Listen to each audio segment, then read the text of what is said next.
Ladies and gentlemen, it's a great pleasure to be back again talking about something serious as opposed to the University of Cambridge, but namely the monarchy.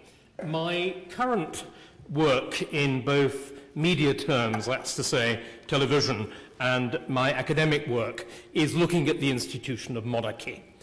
Now that seems, in a sense, a contradiction in terms. At least on this side of the Atlantic, monarchy, and the British monarchy in particular, tends to be seen as merely gossip column material. You know, filler for Princess Diana's studies, which I know is taken very seriously in some universities, but not Cambridge. Now, what I want to do is something very different. In the television series, I'm looking at the history of the monarchy of England, subsequently Britain, from the beginning, and I was going to say till the end, but that would slightly anticipate things. In other words, from the Anglo Saxons right up to the present day and the strange Götterdämmerung of the House of Windsor. The reason I do this is twofold. Particularly, the monarchy is the only English institution which is actually continuous, with the possible exception of the Church of England. But as I shall describe later, the Church of England has achieved the nearly impossible and eradicated Christianity from the Church. So it's a very strange thing, and really, in its present tortured avatar, doesn't really have much resemblance to anything like the medieval church, or still less the Anglo-Saxon church. So the monarchy is the one continuous lens through which you can actually look at the history of England and the history of Britain. And that seems to me to be very important.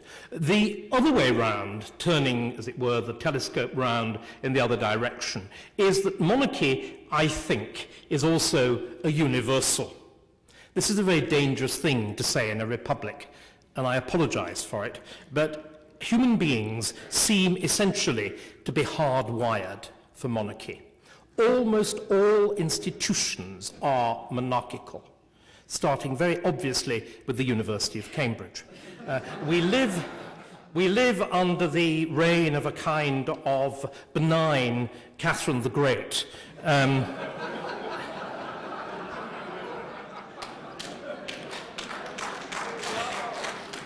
True enlightened despotism. It hasn't yet turned into despotism modified by riot or by epigram or all the sorts of things that it was in the 18th century. But Alison, beware, we are a rebellious lot. But it extends much further than that. If one looks, for example, at America, what you have is a monarchy, full stop. You have an elective monarchy, but then so does the Roman Catholic Church. And the Roman Catholic Church, to say nothing of America, is the world's only surviving, genuine, absolute monarchy, in which whatever a pope, in whatever condition of physical health, gets up and thinks is doctrine, if you're foolish enough to believe him. So, now, the American presidency is a more complex animal.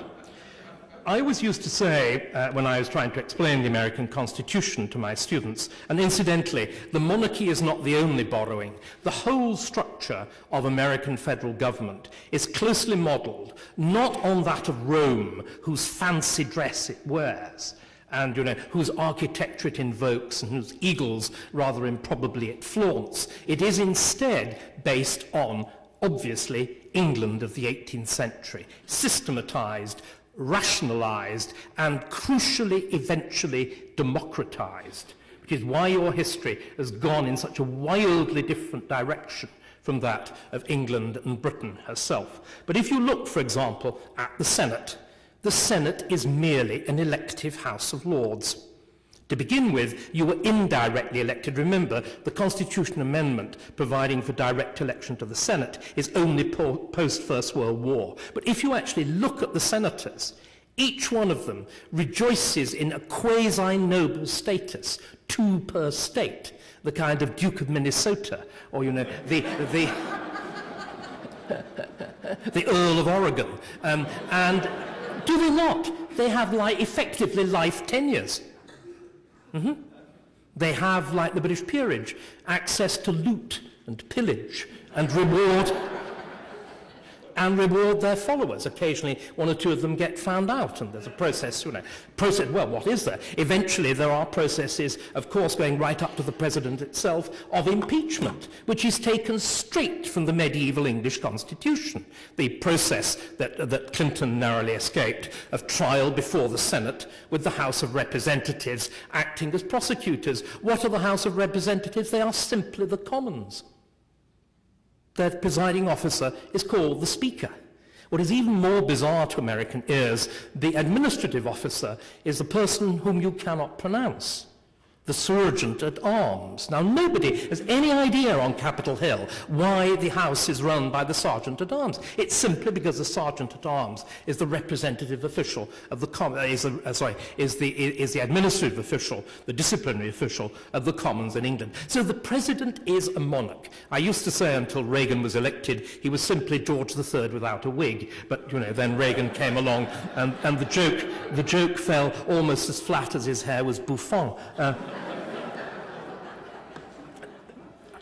You also have a court, as all monarchs have courts. America is ruled by a cabinet chosen purely by the president. And the key officers do not sit in the cabinet. The key officers are genuine courtiers, the rogues of the night, those dark things that wander around in the backstairs of power, just as they do in Downing Street in London, where we, of course, have two monarchs. We have Queen Elizabeth II, this artificial, frail monarch, and the real monarch, King Tony I, with, of course, and much darker creatures of the night, like Mendelssohn and Alistair Campbell, who would do credit to the Thomas Cromwells, to the thugs of the late Middle Ages, and exercise power in that same dark, concealed fashion. And of course, these elective monarchs have consorts. We have Queen Cherie. The last time she appeared in public in Britain, her dress was described, because it's now the material of not simply couturiers, but serious political analysis. Her dress at this evening reception was described as a striking confection off the shoulders, without sleeves, worn with long bejewelled gloves, with a tight high bodice to flared skirt, and the whole modelled on the costume of ladies of the French aristocracy in the 18th century. Nobody, of course, had explained to her what happened to the French aristocracy in the 18th century, but still you get the idea. So monarchy is, in other words, what I'm trying to say, monarchy is a universal. It's something that's serious. It's there. Virtually every organization, be it a state, be it a company, be it a university, be it a school, is run essentially monarchically. And one of the reasons we so misunderstand our politics is that we take seriously the decent veil of constitutionality that hangs over this brute fact. So the study of monarchy, which has been completely neglected academically, is one that is really seriously worth making. It's worth making even if you're looking in terms, for example, of business history. Business history has, of course, a very brief life. The continuous documentation of the corporation is less than 100 years old. The documentation of monarchy, which I would argue is a strictly analogous form of government, is about 2,000 years old. And if you look at some of the older monarchies, like Pharaonic Egypt, stretches way, way back. It would be worth the analysis of power, power control, power distribution, power replication, looking at this much broader pattern. But what I want to do with you this afternoon is to come down from these airy generalizations and to look in particular at the history of what becomes the British monarchy. That's another decent constitutional fiction. The monarchy is the monarchy of England. The ordinal numbers of sovereigns are the ordinal numbers of the sovereigns of England. For example, when Queen Elizabeth II succeeded in 1952, there was the most terrific hoo-ah in Scotland, because there'd never been a Queen Elizabeth I of Scotland. So pillar boxes were blown up, because E2 appeared on them, which Scots didn't recognise. The coronation is the English coronation. The oaths are the English oaths. The relationship with Parliament is the relationship with the English Parliament. So the lineage then is this very, very long lineage. But what I want to do is to look at it at exactly the moment when all the conventional textbooks tell you it becomes unimportant. I am a great believer that you stand things on their head. That one of the key things in academic study is to look at things hard and to try shaking them around a bit and looking at them from odd perspectives, taking nothing for granted. And this applies just as much in art subjects as in the natural sciences. So what I really want to do is, rather than having some complacent analysis of the residual constitutional importance of the British monarchy, which I would argue is negligible, none of any significance whatever, I want instead to look at why we still have a monarchy, why the thing survives at all. Because, of course, Britain, in the last century or so, the last 100 and 120 years, since the 1880s, 1890s, has undergone arguably the most radical social transformation in Europe. It has certainly undergone a quite extraordinary process of social transformation. So why has the monarchy survived at all? To put the question the other way round, what does it actually do? Many people have asked, few have answered. You will this afternoon hear, as it were, something unique. You will hear an attempt at giving a serious answer to that question.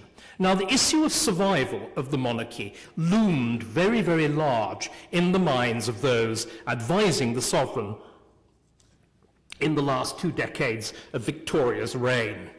In the 19th century. Traditional accounts of British history, of course, stress Victoria's popularity. They stress the sort of middle-class nature of the monarchy of Victoria and Albert, its respectability, and so on. They gloss over completely the fact that the high watermark of English republicanism is the 1870s, when you actually had at least one overt republican sitting in the cabinet.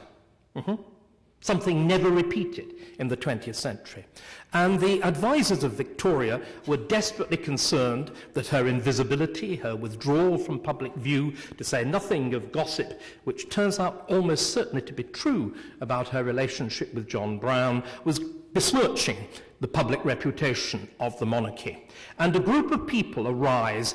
I've talked about these dark figures at court, backstairs intriguers, but intriguers for once with intelligence, arise who recognize that the monarchy is in danger in the late 18th century, in the late 19th century, the late 1800s. It is at risk. And what they do is to come up with a quite extraordinary series of reinventions. We talked this morning about the University of Cambridge and transformation and change and how change happens as one looks at very big causes and very small causes. Now, obviously, the background to the changes, the background to the at-risk nature of the monarchy in the late 19th century was the fundamental shift in British politics which follows 1867, the Second Reform Act, and the beginning of mass democracy, a popularly elected House of Commons, rather than a selection process within the political elite, which America, of course, with its voting turnout dropping towards the 50%,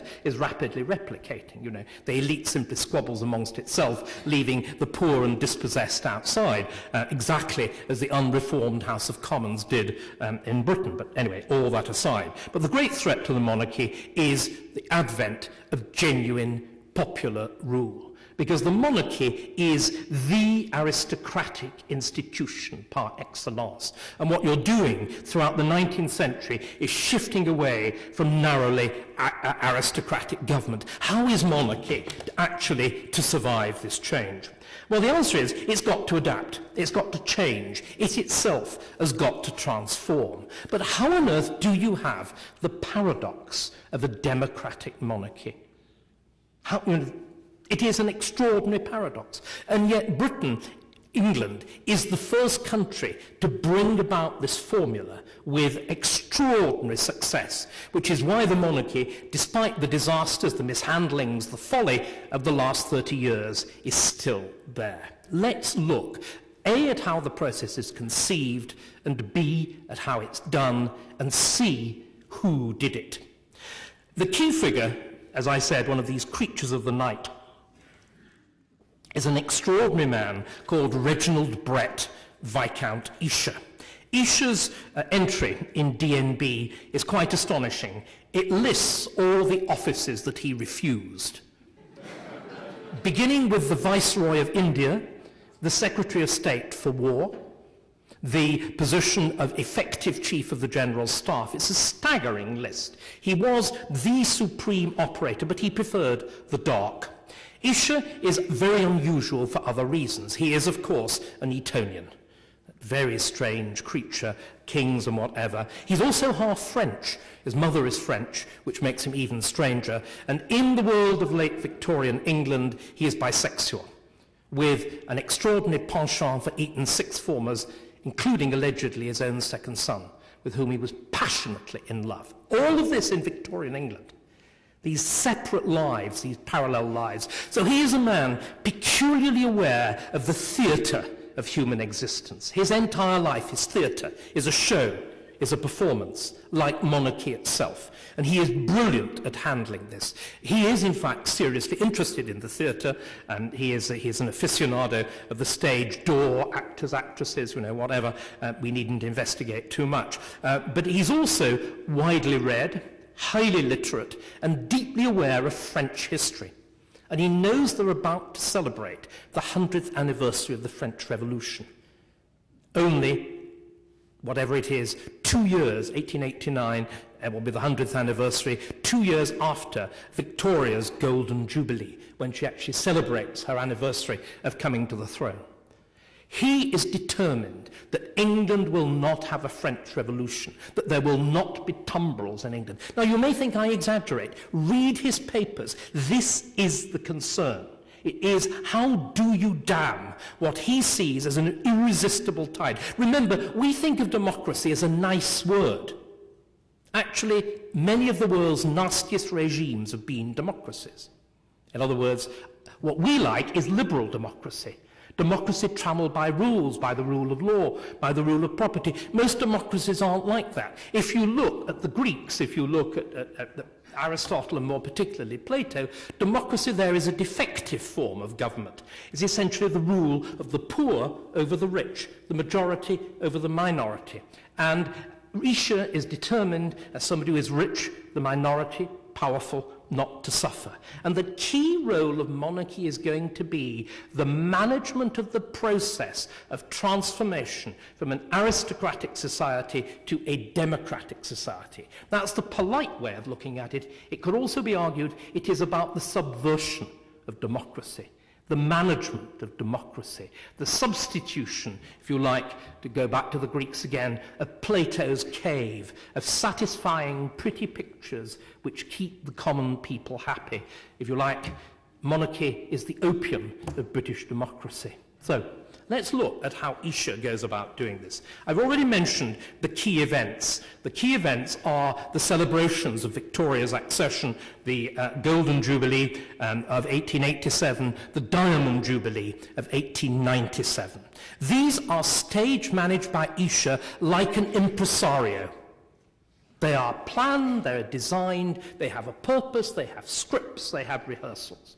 But the key thing about them is they are utterly different from preceding royal ceremony. I mentioned England being aristocratic. You all in this room, most of you, the overwhelming majority of you, having spent time at Cambridge, are actually familiar, though you don't know it, with what aristocratic ceremony looks like. It's just like academic ceremony. It's shambolic. I don't know what your degree day was like. My degree day, the only memory that I have of when I took my BA is the fact, and this of course was a male vice-chancellor, it wouldn't possibly happen with Alison, but my only memory is the size of the hole in the vice-chancellor's sock. It was rather ill-washed, matted grey wool with this sort of, bluish-white flesh protruding through his... His name was Grave. It was very appropriate. I mean, it was nicknamed Taphos for all the classicists here. Anyway, that's, in other words, a mess. You look at typical processions to high table, gowns that are mildew, that are tattered, that are worn conspicuously off the shoulder, gowns worn over leather jackets, over denim, over everything that's not appropriate. Isn't it true? Right. Now, aristocratic ceremony is just like that, because it's carried out within a group who know, right? It's carried out amongst the cognoscenti. And the archetypical example of aristocratic ceremony, and the last undiluted example of it, was Victoria's own coronation, the thing which was being celebrated in 1837. It's very, very extraordinary. The ceremony, after all, lasts at least 3 hours. It involves complex movements by elderly gentlemen wearing long robes. And they did it without any rehearsal. The Archbishop of Canterbury, who was as blind as a bat, forgot his spectacles and started off with the prayer book upside down. He then continued to what was one of the most sacred moments of the coronation, where the coronation ring is placed on the Queen's 4th finger. He did manage to see the hand, he got the right finger, he had the ring in the other hand, and he started to put it on. Then he encountered resistance, and with this blind and stupid obstinance, he continued pushing, pushing, pushing. And Queen Victoria describes in her wonderful diaries and letters, it was as much as she could do not to scream at this moment of solemn ceremony as the ring was forced over one joint and the next. What had happened was they had measured her little finger rather than her 4th finger, and it took some hours of soaking in ice water and the combined tugging of ladies in waiting to get the thing off afterwards. But that wasn't the culmination of absurdity. It was at the moment of homage, when the peerage in strict order of rank, beginning with the royal dukes and ending with mere barons, go up the multitudinous steps of the throne in these long, heavy velvet fur-lined robes, balancing, the whole caboodle of coronets and the whole thing, to kneel in front of the monarch, place their hands, exactly what you do when you take your degree at Cambridge. You do all realize you're performing feudal homage. When you go down on your knees, you raise your hands, and the Vice-Chancellor encloses your hands in his or hers. That is feudal homage. Anyway, the peerage does this, and it came finally to the last group of the peerage, and one of the least important members of the peerage, a baron called Lord Roll, R-O-L-L-E, Lord Roll, or Roll.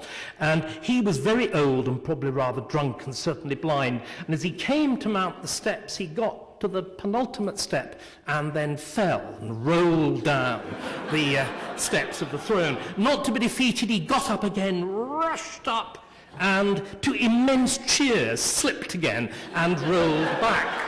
By this time, the congregation, it's not quite right, the word, the audience was wild with enthusiasm, and he made a 3rd attempt and was about to fall back when the Queen leaned forward and the maids leaned forward and everybody else caught him, and he just about got through it. And bemused foreigners were told afterwards that this was in fact an ancient ritual, that called the invention of tradition, that the barony of Roll was held by the service of rolling down the throne.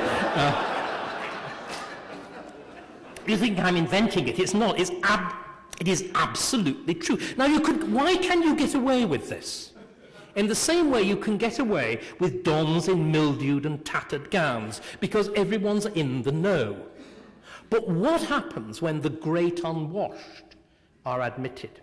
When you turn royal ceremony inside out. So instead of it taking place within the abbey, which was sealed off, to which it was entry only by ticket holders, to which the common folk were not admitted, you turn ceremony round and you deliberately make it a performance for the new masters of the nation, the common people. Suddenly, you can't have mistakes. These people are used to performance. These are the days of the late Victorian, the Edwardian theatre of varieties, the direct ancestor of Hollywood spectacular. They know what a good show looks like. So you've got to put on a good show.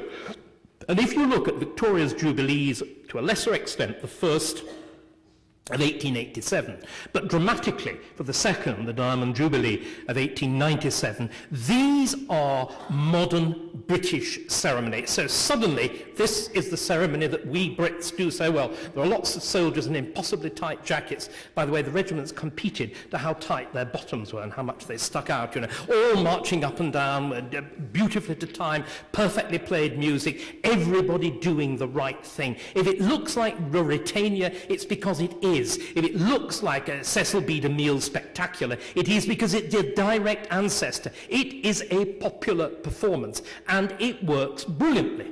It makes a monarchy a public show, a spectacle. What in the 1920s, when they'd actually got used to Hollywood spectacular, led to the fact that the British royals were labelled the only true film stars that we've got. It's performance, it's stardom, it's celebrity. Now that represented a huge shift in the public perception of the monarchy, and you can see the sequence. You have, first of all, the beginnings of democracy. Then you've actually got to alter the monarchy as performance.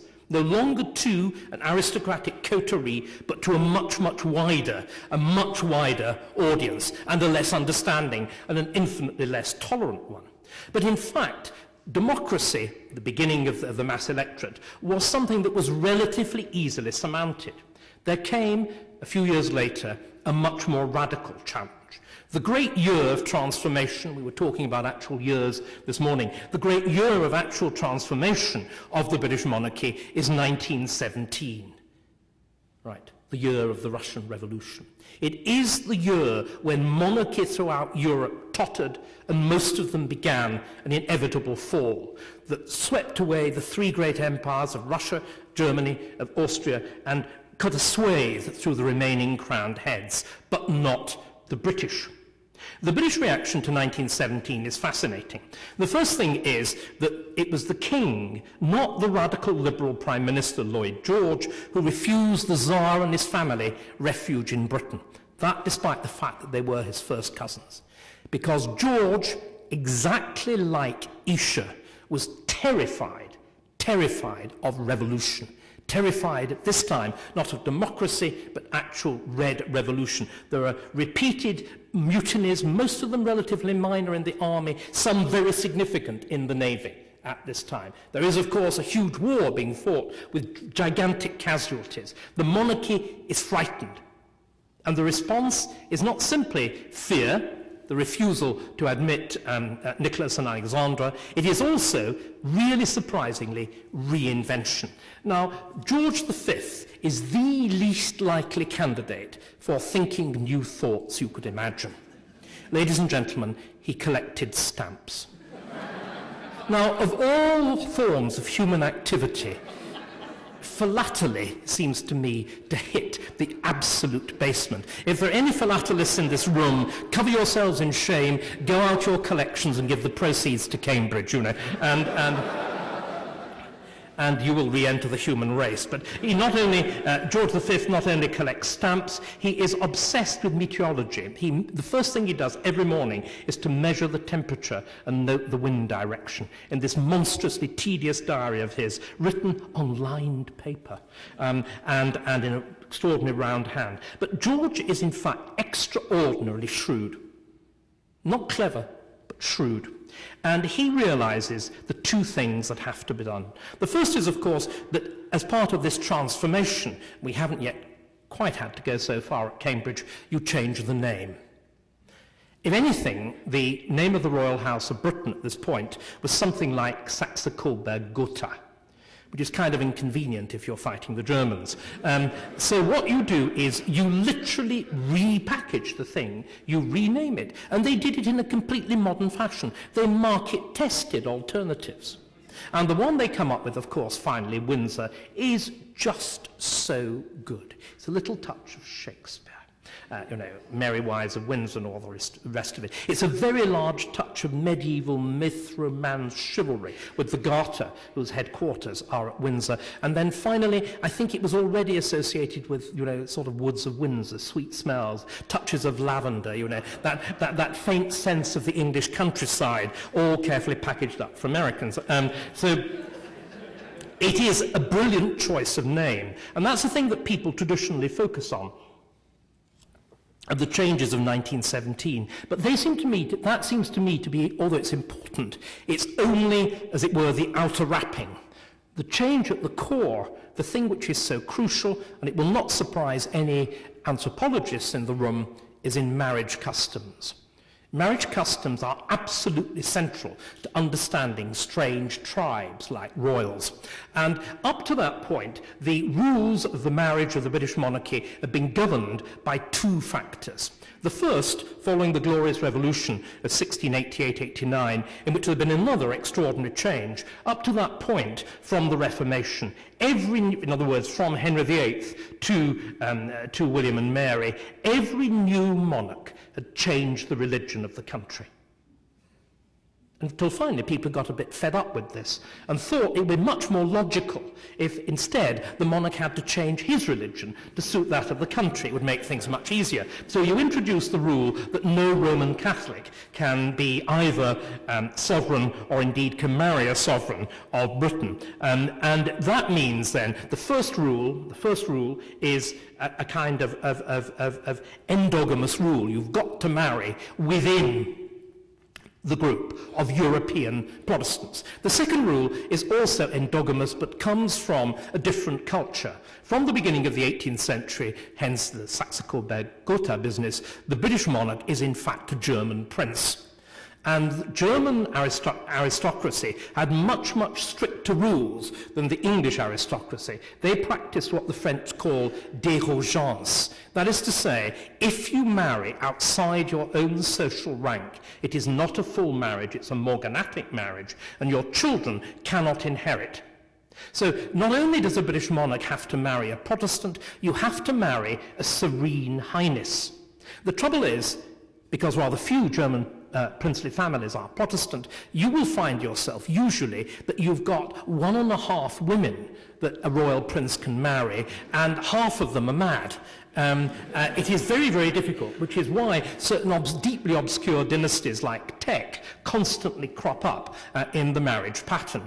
Now, the problem with these marriages is, of course, that they are effectively arranged marriages. There's as much arranged as Indian or Pakistani typical marriages nowadays. You can't pretend that they're love affairs. Sometimes they change into a love affair, like Victoria and Albert, but you can't really present them like that. What, in fact, George does in 1917 is something staggering. He says, from this moment, and he actually notes it in his diary, in that strange schoolboy round handwriting between the stamps and the weather and the temperature and the fact that the weather was unseasonably cold. I mean, all of it's there on the page. He says, this is so much like the diary of Adrian Mole. This was an historic day, he says, because today I published an order in council that my children could marry English men and English women. Now, that changes everything. In other words, they can marry subjects. They can meet people in reasonably natural social intercourse in the London scene and fall in love with them and marry them. And they do just that. And the most important of these marriages, which takes place within the following 5 years, is the marriage of the king's second son, the future George VI, to the future Elizabeth Bowes-Lyon, Queen Elizabeth, the Queen Mother. And that wedding is presented just like Diana's. There are the new popular press with the new easy availability of photography, new women's magazines. You have shots of the interior of the house in Piccadilly. You've got shots of the house in which she was brought up. You've got interviews with her nanny. You've got reports on what the trousseau will be like. You've got gossip from her friends. And the whole thing is blown up into a national love affair. And this also has the other crucial effect. It transforms the monarchy from this rather remote institution into an object of popular fascination, especially, it has to be said, with women. And also, it means that the royal family becomes the key thing.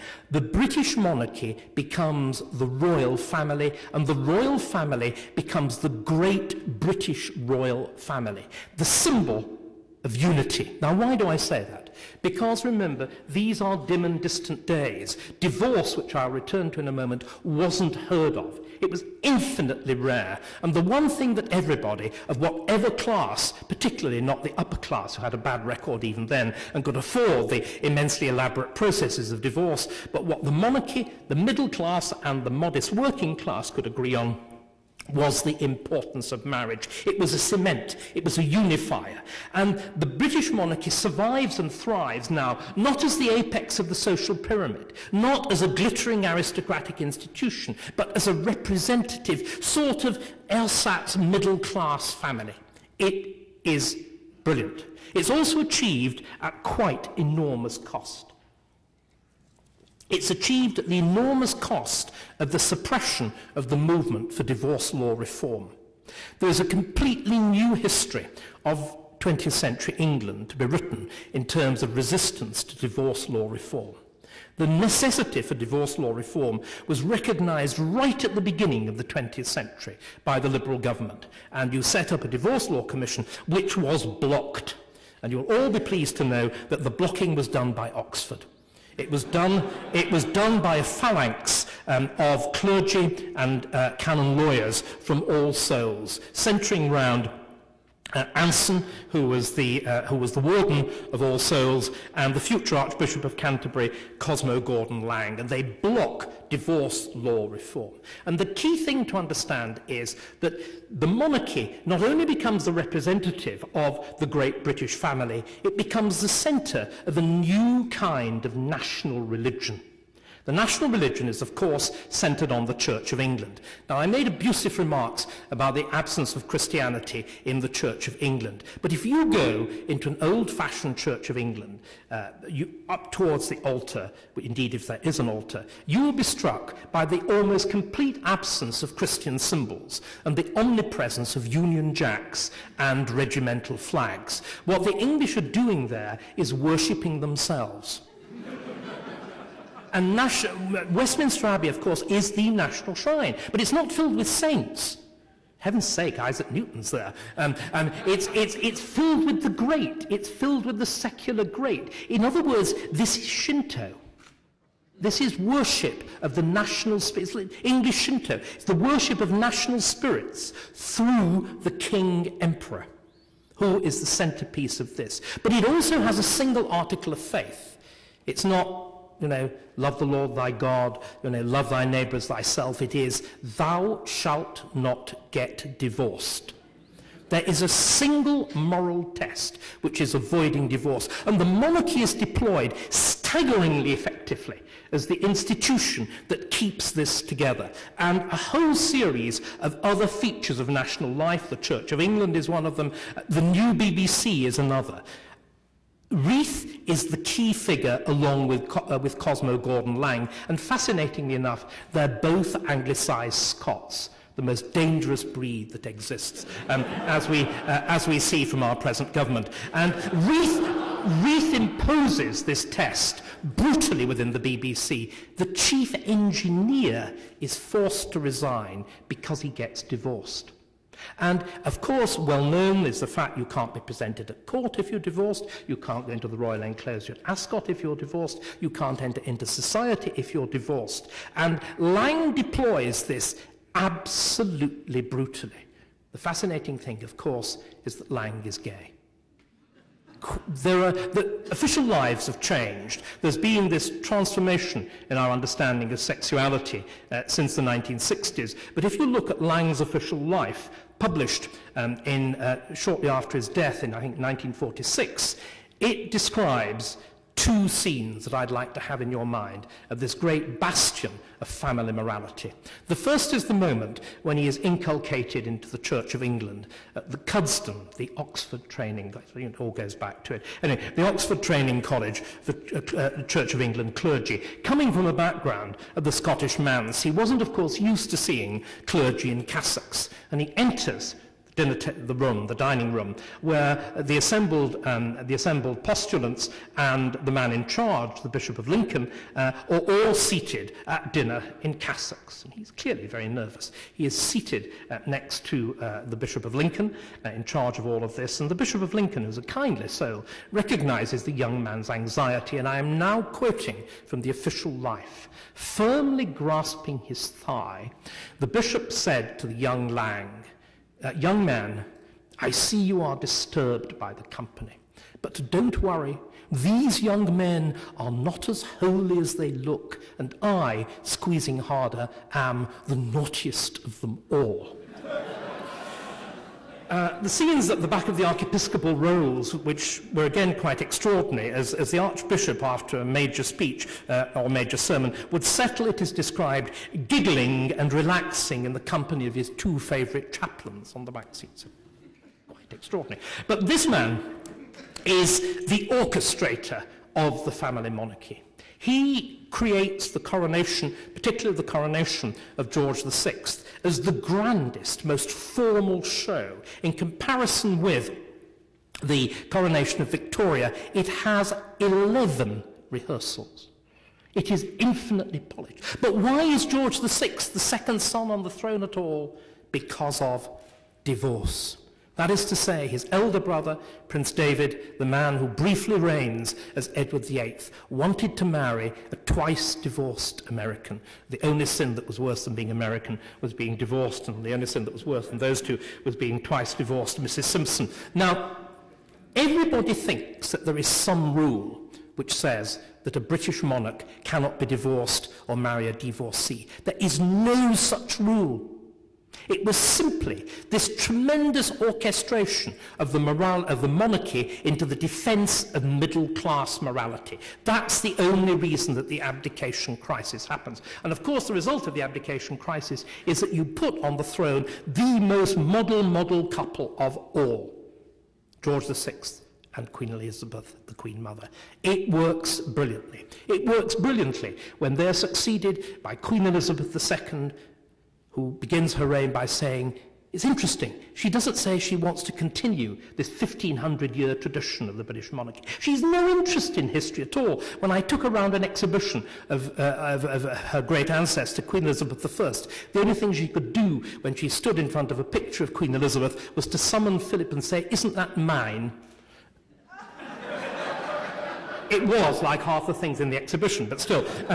So it's a housekeeping view of history. Elizabeth's view of history was simple. She said she wanted to be like her father, George VI, and her grandfather, George V. And she was, until the disaster of Diana. Until the moment at which the idea of the monarchy as the defense against divorce, the monarchy as the protector of the family, exploded. But of course, the British family had already gone. We'd embraced the American ideal of divorce too.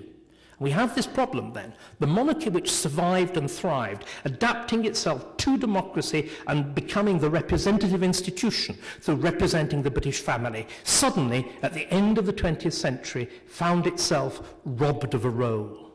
Nothing to do, nothing for it to stand for. And the only reason that it survives now is arguably the most important force in human nature, in the same way it's the most important force in physics, inertia. Thank you.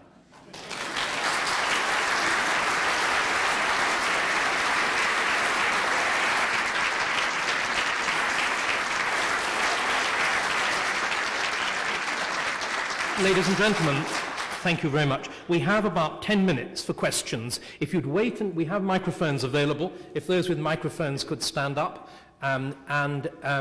or come forward. Oh, there are the microphones at the side there, are they? If you could come to the microphones that are on either side of the auditorium there and ask your question, and then everybody will be able to hear it.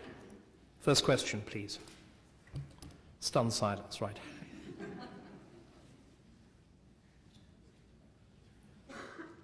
So the microphone is just by you.